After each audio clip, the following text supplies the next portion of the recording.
Hello friends, मैं सचिन अरोड़ा एक बार फिर से आप सभी लोगों का स्वागत करता हूं अरोड़ा एजुकेटर के इस ऑफिशियल यूट्यूब प्लेटफॉर्म पर, जहां आज की इस सेशन में हम लोग बात करेंगे एफसीआई एजीएम 2021 एग्जाम में पूछे जाने वाले कंप्यूटर सेक्शन के एक्सपेक्टेड क्वेश्चंस पर।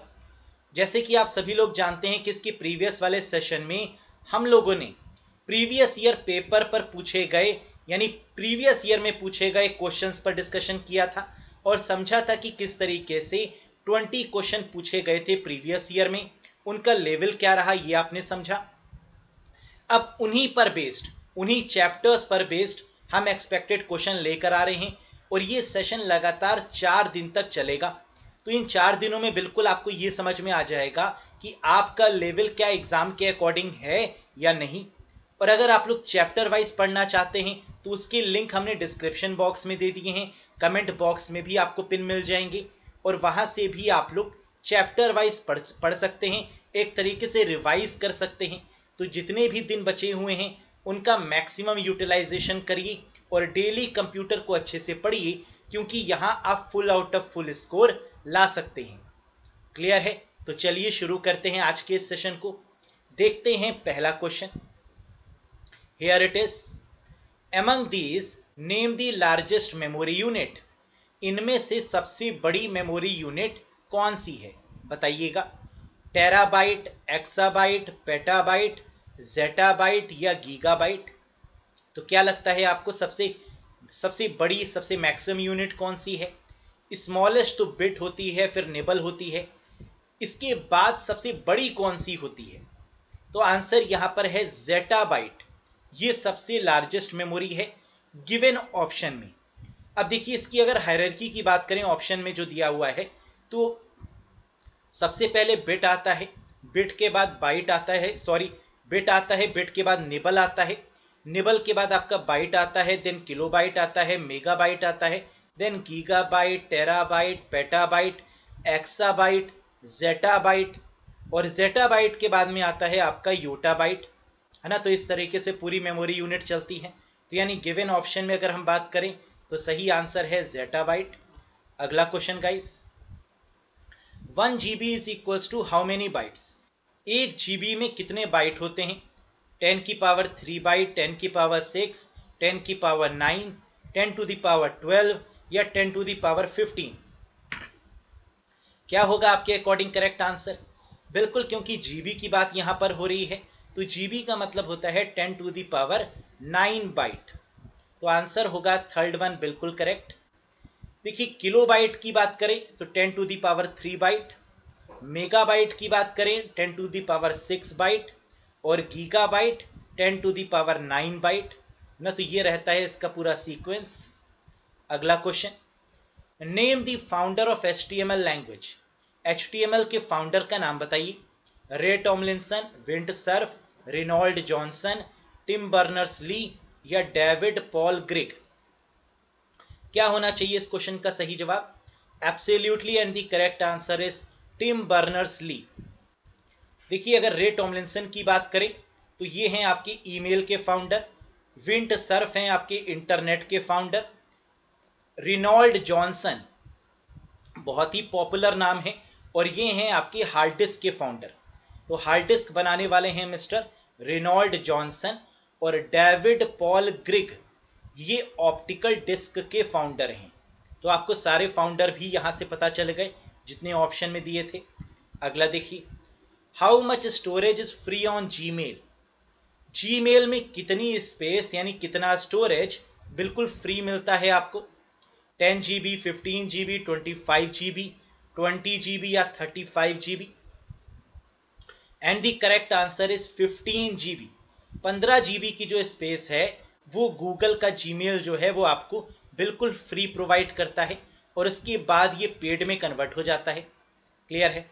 अगला देखिए, name the attack in which attackers overload computing और नेटवर्क रिसोर्सेस। कह रहा है उस अटैक का नाम बताइए जो नेटवर्क पर किया जाता है और उसको करने से नेटवर्क के जो रिसोर्सेज हैं वो ओवरलोड हो जाते हैं, यानी नेटवर्क में कंजेशन आ जाता है, ट्रैफिक आ जाती है जिसकी वजह से सर्वर काम नहीं कर पाता। इस तरीके का जो अटैक है उसे क्या बोलते हैं? Distribution of service, duplication of work, cyber attack, denial of service, या फिर all of these? And the correct answer is denial of service, जिसको DDoS के नाम से भी जानते हैं, डिस्ट्रीब्यूटेड डिनायल ऑफ सर्विस के नाम से भी जानते हैं, या DOS के नाम से भी जानते हैं, डिनायल ऑफ सर्विस। और इस अटैक का इस्तेमाल कर कर आजकल के टाइम पर जो हैकर हैं वो रैंसमवेयर अटैक भी कर लेते हैं। क्यों? सबसे पहले तो वो नेटवर्क को डाउन करते हैं by using denial of service, और फिर उसके बाद में रैंसमवेयर नाम का जो अटैक होता है ना, उसको इंसर्ट कर देते हैं और फिर वहां से फिरौती मांगते हैं। तो आजकल काफ़ी ये फेमस है, तो ये क्वेश्चन बिल्कुल एग्जाम में बन सकता है ना, इसकी पॉसिबिलिटी बहुत ज़्यादा है। तो याद रखिएगा, अगर नेटवर्क के केस में कोई भी अटैक हो तो आंसर DDoS होगा या डिनायल ऑफ सर्विस होगा। अगला question, what is the default font style used in MS word 2007 document?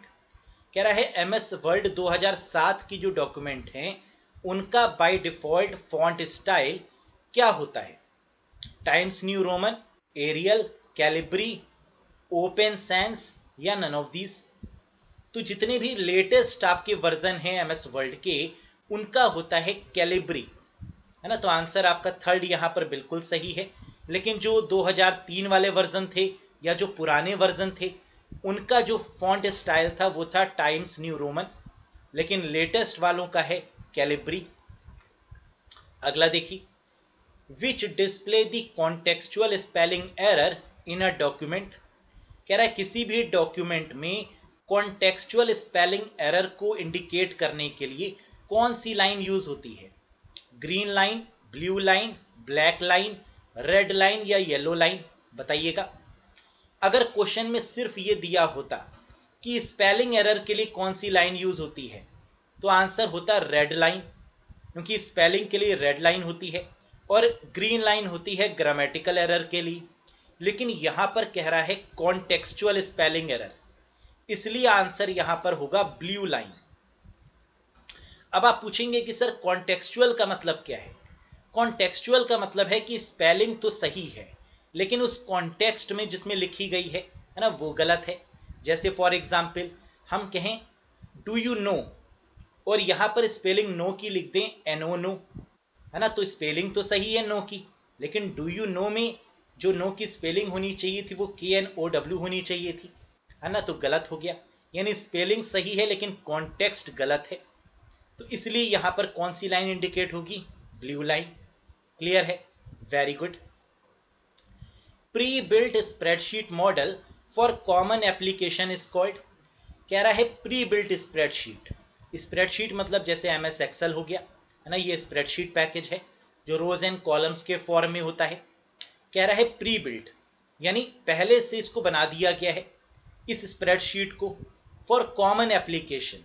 कुछ कॉमन एप्लीकेशंस के लिए जो बनी बनाई स्प्रेडशीट होती हैं उनको क्या बोलते हैं? Predefined, inbuilt, template, workbook, या वर्कशीट?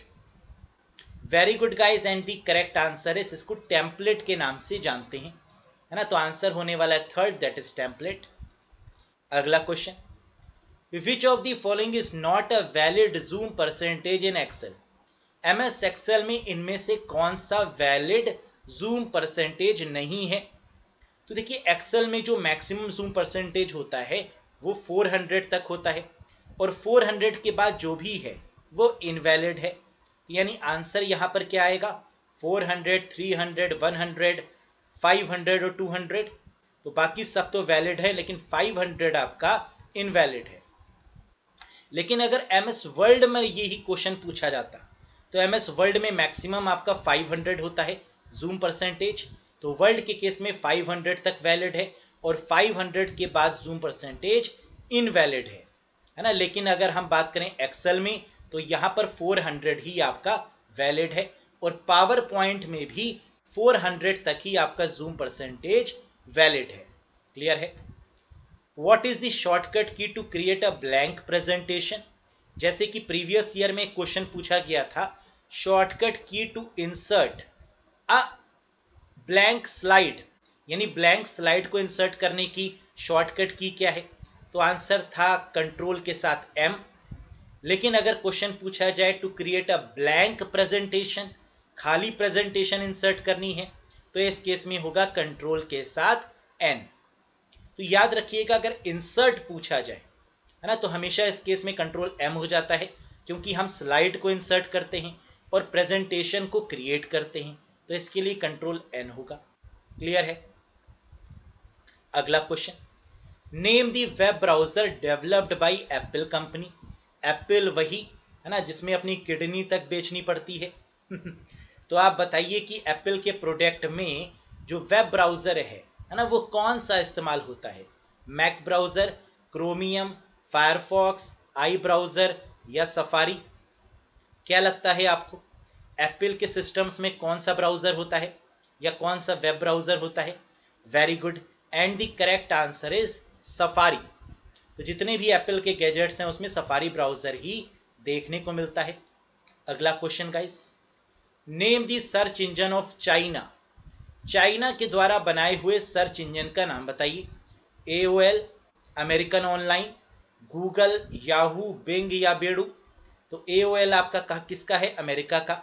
गूगल गूगल का ही है। याहू याहू का ही है। बिंग सर्च इंजन है ना, बिंग की बात करें तो बिंग आपका माइक्रोसॉफ्ट का है, और बेडू ये आपका चाइना का है, तो आंसर हो जाएगा बेडू। ये भी क्वेश्चन आ सकता है कि name the search engine of Microsoft, तो आंसर हो जाएगा बिंग। क्लियर है? Android is a product of. Android किसका प्रोडक्ट है? एप्पल का, माइक्रोसॉफ्ट का, गूगल का, अमेजॉन का या नन ऑफ दीज? तो आप जानते हैं एंड्रॉइड ऑपरेटिंग सिस्टम है जो गूगल का प्रोडक्ट है, आंसर हो जाएगा गूगल। और ये ओपन सोर्स ऑपरेटिंग सिस्टम है ना, यानी फ्री ऑफ कॉस्ट मिलता है और इसमें एडिटिंग भी की जा सकती है। एक चीज और भी याद रखिएगा एंड्रॉइड के रिस्पेक्ट में कि ये लाइनेक्स बेस्ड ऑपरेटिंग सिस्टम है, यानी एंड्रॉइड ऑपरेटिंग सिस्टम जिसके बेसिस पर बनाया गया वो है आपका लाइनेक्स ऑपरेटिंग सिस्टम। तो ये क्वेश्चन भी काफी इंपॉर्टेंट है कि एंड्रॉइड किसकी बेसिस पर काम करता है, तो आंसर है लाइनेक्स की बेसिस पर काम करता है।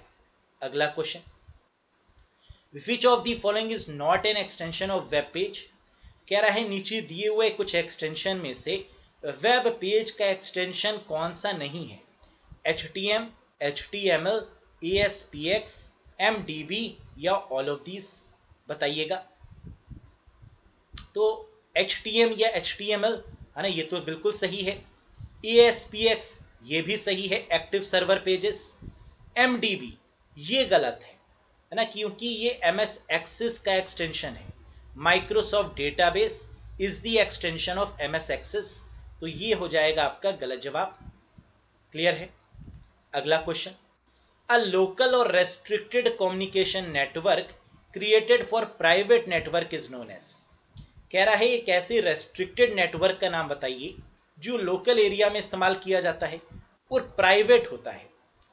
प्राइवेट का मतलब कि सिर्फ एम्प्लॉयज इस्तेमाल कर सकते हैं ना, जैसे कोई कंपनी है उसमें जो एम्प्लॉय काम कर रहे हैं उन एम्प्लॉयज को जो नेटवर्क दिया गया वो प्राइवेट नेटवर्क है। रेस्ट्रिक्टेड है, इस तरीके के नेटवर्क को क्या बोलेंगे? अल्ट्रानेट, लोकल नेट, इंट्रानेट, वेबनेट या extranet? And the correct answer is intranet, यानी एम्प्लॉयज के लिए रेस्ट्रिक्टेड नेटवर्क, प्राइवेट नेटवर्क, ये है आपका इंट्रानेट। क्लियर है? IEEE 802.3 इज, कह रहा है कि स्टैंडर्ड है IEEE 802.3, इसका इस्तेमाल किसके लिए करते हैं? टोकन बस, Ethernet, token ring, voice data transmission या ऑल ऑफ दीज? तो 802.3 is used for the Ethernet purpose, तो आंसर हो जाएगा सेकंड वन। अगर 802.4 पूछ लें तो आंसर हो जाएगा टोकन बस। 802.5 पूछ लें तो आंसर हो जाएगा टोकन रिंग। 802.11 पूछ लें तो आंसर हो जाएगा वाईफाई। 802.15 पूछ लें तो आंसर हो जाएगा पर्सनल एरिया नेटवर्क, है ना। तो याद रखिएगा ये सारे standard. Convert the decimal number 14 into a binary number. कह रहा है एक डेसिमल नंबर यहां पर आपको गिवन है और इसे बाइनरी नंबर में कन्वर्ट करना है। तो डेसिमल नंबर मतलब 10, रेंज होती है 0 से 9, और बाइनरी नंबर मतलब 2, रेंज होती है 0 और 1, है ना, यही आपके बाइनरी नंबर्स होते हैं। तो कन्वर्ट करने पर क्या आंसर आएगा? वैसे तो आप ओरल बता सकते हैं इसका आंसर 1 2 4 8 16 इस टेक्निक के थ्रू, है ना, लेकिन अगर आपको नहीं आता है तो पूरा फिर से समझिए कैसे होगा। आंसर आपका है 1110। अगर आप फाइंड आउट कर चुके हैं then it's well and good, नहीं कर पाए तो एक बार जरा फटाफट से देखिए कैसे करेंगे। सबसे पहले आप स्टेप 1 क्या रहने वाला है, यानी स्टेप 1 आपका रहने वाला है 2 की पावर में। ये जो हमने लिखा है ये बेसिकली 2 की पावर है, 2 की पावर 0, 2 की पावर 1, 2 की पावर 2 और 2 की पावर 3, है ना। तो ये पावर्स में हमने लिखा है, यहाँ पर ऐसे लिख गया है लेकिन कोई बात नहीं, ये पावर में है। अब आगे भी हम 2 की पावर 4, 2 की पावर 5 लिख सकते हैं, लेकिन हमें 14 चाहिए, है ना, तो हम वहां तक लिखेंगे जहां तक हमें 14 मिल जाए। अब 2 की पावर 0 का मतलब होता है 1, 2 की पावर 1 का मतलब होता है 2, 2 की पावर 2 का मतलब होता है 4, और 2 की पावर 3 का मतलब होता है 8। अब किसको किसको प्लस करें कि आंसर 14 आ जाए? तो आंसर है 8, 4 और 2, है ना। आंसर इनको प्लस करने पर क्या आ जाएगा? 14। तो 1 1 1 और आखिरी में 0, तो जिसकी रिक्वायरमेंट नहीं है उसकी जगह पर 0, और इसको अगर हम मिला के रखेंगे लिख देंगे तो आंसर क्या आएगा? दैट इज 1110 इज दी बिल्कुल करेक्ट आंसर। समझ में आ गया? अगला question, which type of model is OSI? OSI किस तरीके का मॉडल है? ओपन सिस्टम इंटरकनेक्शन इसका नाम है, 7 लेयर्स होती हैं, ये प्रीवियस ईयर में क्वेश्चन पूछा भी गया था। लेकिन OSI मॉडल है कैसा मॉडल? प्रैक्टिकल है, रियलिस्टिक है, कॉन्सेप्चुअल है, कॉम्प्लेक्स है, या ऑल ऑफ दीज? तो आंसर है कॉन्सेप्चुअल मॉडल है ना। ये प्रैक्टिकल मॉडल नहीं है, सिर्फ कॉन्सेप्ट के बेसिस पर ही चलता है, इसलिए इसे कॉन्सेप्चुअल मॉडल कहते हैं। 1984 में आया था OSI मॉडल, इसको भी याद रखिएगा, क्लियर है। ISO के द्वारा इसको लॉन्च किया गया था। देखिए ईयर भी आ गया यहाँ पर, है ना, अभी हमने डिस्कस भी किया और यहाँ पर आपको क्वेश्चन भी देखने को मिला। OSI model developed in which year? किस ईयर में OSI मॉडल को डेवलप किया गया? 1981, 1990, 1996, 1984 या 1988? Absolutely the correct year is 1984। समझ में आ गया? Very good. What is the character limit of Twitter as per now? देखिए ट्विटर आजकल बड़ा ही चर्चा में है ना, ये चिड़िया काफी उड़ रही है ना। तो ये इंडिया के किसी लॉ का पालन कर रही है, IT एक्ट के अकॉर्डिंग सरकार ने इसे कहा कि एक ग्रीवेंस ऑफिसर अपॉइंट करो, ट्विटर अपॉइंट नहीं कर रही है।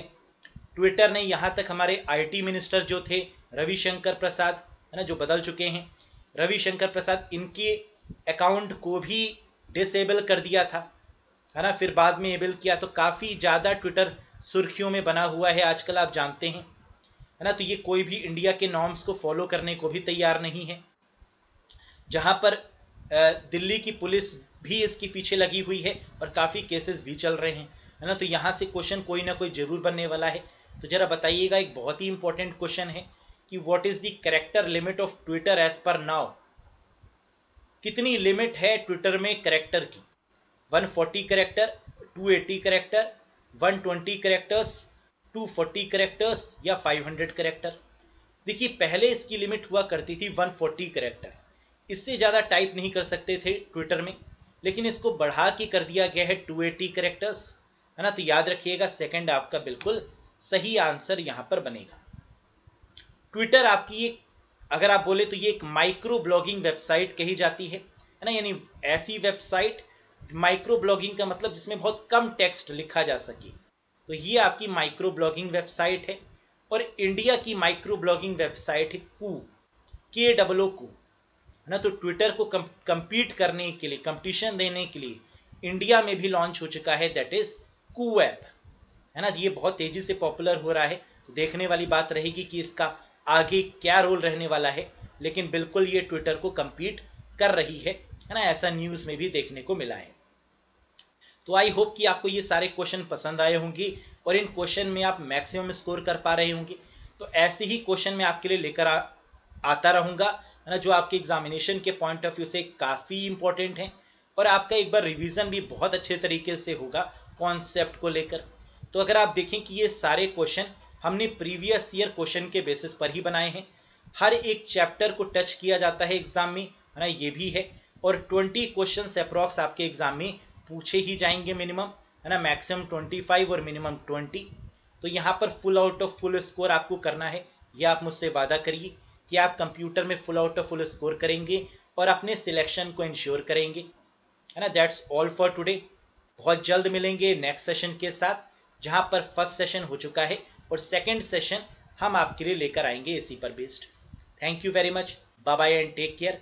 अगर सेशन पसंद आया हो तो लाइक करिएगा, अगर चैनल पर नए हो तो सब्सक्राइब जरूर करिएगा, और अगर आप शेयर कर पाते हैं तो बिल्कुल सेशन को शेयर भी करिए। और कहीं पर अगर कोई भी डाउट है तो कमेंट बॉक्स में आप लिखना मत भूलिएगा, मैं आपके क्वेश्चन का आंसर जरूर दूंगा। Bye bye and take care guys, thank you very much.